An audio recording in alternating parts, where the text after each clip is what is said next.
जीवन जगत असताना प्रत्येकजण सुखासाठी धडपडत असतो. सुखाप्रमाणे दुःख पण भोगावे लागतेच.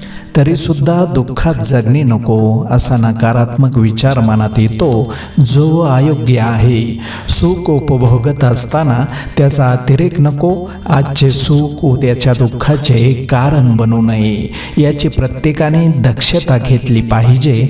आत्ता आवडणारा पदार्थ भरपेट खाऊन जिभेचे लाड केले तर उद्या पोटाचे हाल निस्तरावे लागू नयेत याची पण काळजी घेतली पाहिजे. आयुष्यात विषय सुखाच्या जास्त आहारी न जाता व हट्टाने त्याचा पूर्ण त्यागही न करता सुवर्ण मध्य साधता आला पाहिजे. योग, साधना, सत्संग, आध्यात्मिक वाचन यामधून आपण जीवनाचा आनंद घेऊ शकतो.